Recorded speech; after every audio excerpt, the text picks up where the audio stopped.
Çiftliğinde.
Düşman gelir yalma, her şeyi yatsın Oğuz yurduna. Bilen de düşman gelir yalma, sana anlarsan gelir yalma. San gelir yalma, yerden alırsan. Sosyal medyada milyonlarca kez izleniyor. Ancak hepsi uyuşturucu özeldiler. Gençliği keyif kullanmaları için teşvik eden türden. Sokaktan geldiğimiz için zaten bu kadar üstümüze gelmiyor. Bizi duyamazlar onlar, geçmemiş sokaklarından anlamazlar. Anlatsam yargılarlar, okudum masamdaki sakin. Doldur desem ilk tabekte bayılmıştır. Kaderin sevgisiyle ayırsak da konuşmazlar onlar. Ayıkmazlar onlar gece geldiğimiz mahallede illegalci yollar. Boş konuşma susar, ekmek gibi mermi yersin 15'inde gezer dolu burada tüm çocuklar. Benim bu bataklıkta çürüdü tüm çiçeklerim, silah uzattılar kalem. Yalan söyledim illegal hayatlara şahit oldum, gördü gözlerim. Onca dostumu cezaevinde gördü gerçeği. Anca yaktılar var, bizi anlamaz onlar. Çünkü hokkabazlar, bizimle anlaşamazlar. Korkaklar onlar, Bazlar bizimle anlaşamazlar, korkaklar onlar. Bizi susturamazlar, durduramazlar. Bizi durduramazlar. Hayallerimiz yok, bizi satın alamazlar. Ona da atarım yatarım hapis, bizi durduramazlar. Bizimle barınamazlar, onlara anlatsam da anlamazlar. Kolpa düzen tutmasam da ancak yok yalarlar onlar. Ben tırmanırım ekber onlar, yoksa yarım ekber olmaz. Abi dayı baba kral, her yerdeler bitmez onlar. Anlatamam anlamayan kimse bilmez hikayemi. Hacivat insanlara göz anlatırım beni. Negatif psikolojik yolu yolda bozdu kendini. Para şan şöhret attı geleceğin haini. Nati muti tas tas benle kalın, duyuyor beni. Anlamazlar onlar, çözemez bizi. Anca yaktılar var, bizi anlamaz onlar. Çünkü hokkabazlar, bizimle anlaşamazlar. Korkaklar onlar, bizi durduramazlar. Susturamazlar, bizi susturamazlar. Anca yaktılar var, bizi anlamaz onlar. Çünkü hokkabazlar, bizimle anlaşamazlar. Korkaklar onlar, bizi susturamazlar. Durduramazlar, bizi durduramazlar. Anca yaktılar var, bizi anlamaz onlar. Çünkü hokkabazlar, bizi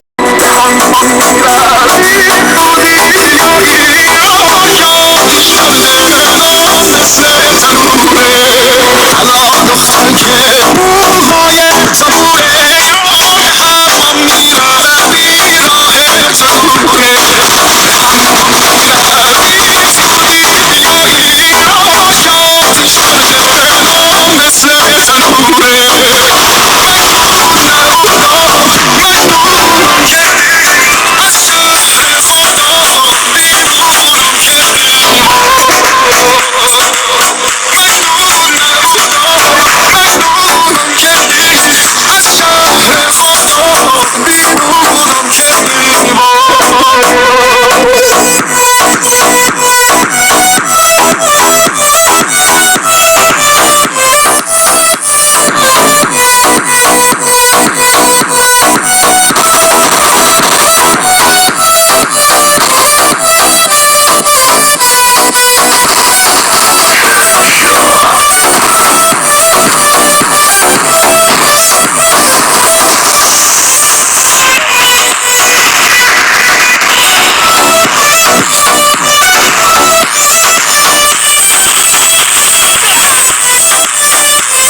Səhər idi maşallah, 8 Rövşən səhər idi maşallah.